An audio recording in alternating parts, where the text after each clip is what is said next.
The Nintendo Switch 2 is out and we can finally see how much has changed in our beloved franchise, especially the controversial titles Pokémon Scarlet and Pokémon Violet. The biggest issues that people had with these games were the technical issues, and this, technical update might have fixed all of that. So hey, I'm not so a strainer, and what about the Nintendo Switch 2?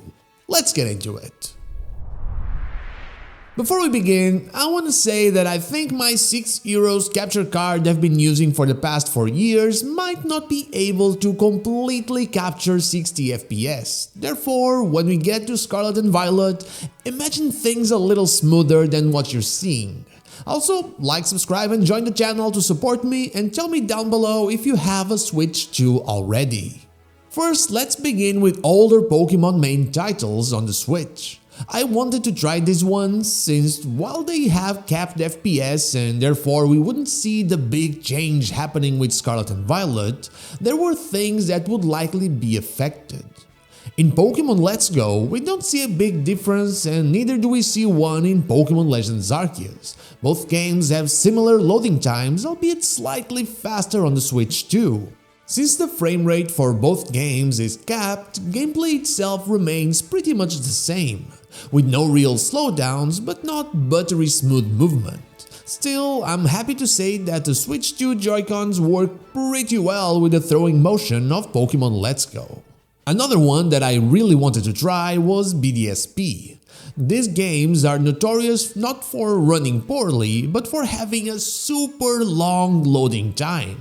When you boot the game, it takes around 40 seconds for you to get to actual being able to play. So, and since I've been streaming my Arceus hunt for around half a year already, with each reset taking around 1 minute, I wanted to check how long does one take right now, and I'm happy to say that around 40 seconds is how long it took me for the full reset, meaning that loading times are definitely faster on BDSP. Sword and Shield also didn't really get a change to their gameplay, but the wild area was notorious for slowdowns in more aggressive weather, and while I didn't have a sandstorm, which was the worst one of all, I did have an actual storm and things seemed pretty consistent the whole way through. In max raids, Sandstorm plus max moves were always a bit of a problem, so I took my Sandstream Tyranitar to a max raid, and I gotta say, this thing is a lot smoother than it used to be. Not a lot of people doing max raids anymore, I know, but it's always good to know. Now for the actual meat of this video. Everything you've heard about Pokémon Scarlet and Pokémon Violet is true. I went to the Lag 3 thicket and Lag 3 thicket no more. I can even see that tadpole right over there. I went to Castle Lake and it was smoother than ever with like 30 Pokemon on screen at the same time. This will be insane for shiny hunters. Then I went to the Crystal Pool because it lagged like crazy there, and it didn't lag at all. Same thing for the Savannah biome in the Blueberry Academy when you get to those puddles. Everything was 60 FPS smooth. Terra raids, notorious for how chaotic and choppy they got, well, look at this. Once again, super smooth gameplay. Even the Artisan Windmill runs perfectly.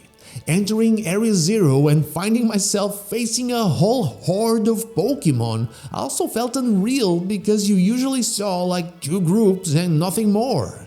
Sometimes I would get a spike when free falling and getting a lot to load, but it didn't happen every time I did it and didn't really affect anything. One thing I felt in the beginning when I started playing this new version was that the game was very fast, but that's just until you get used to the new frame rate.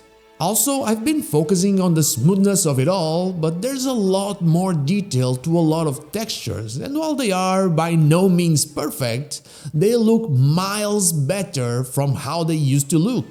One thing I believe they forgot was that NPCs also exist, and the draw distance from those and popping in and out, it still happens, and there's like a weird movement glitch when they wave their hands. When I first strolled through this new version of Pokémon Scarlet and Violet, I experienced a more noticeable moment of this and the whole popping in and out thing, even when we were pretty close actually, but I wasn't recording at the time and then the academy changed. Still, who even goes to the academy at this point? There's not a lot to do there anymore. You mostly shiny hunt, which is wonderful now, or you go do some VGC, which apparently runs at 60 FPS as well. Glorious days to be a Scarlet and Violet fan. So this update has fixed Pokémon Scarlet and Pokémon Violet, but that sounds a bit dramatic. The game, the plot and all that, they were fine already, but the technical issues, they are now out of the way. A little bit too late, but better late than never. One thing it doesn't fix is their approach to the open world, but we'll talk about that on a later video. About the older games, they do get slightly better, especially in the loading times, and lagless max raids are always a good thing to have. Still, if you don't have a Switch 2 yet, I don't feel like you should get one or rush to get one, especially for Pokemon. You can always wait for a sale, but if you do have one, the console is amazing, so you're 100% very happy with your purchase. But that is all I have for you today. Thank you so much for watching, and I'll see you all on the next one. But before I go, I want to thank my Twitch subscribers and Newbies here, the Dr. Joe and Lazarix, and my YouTube members Gatsy and Dash Plays for going the extra mile. Thank you so much for all of your support.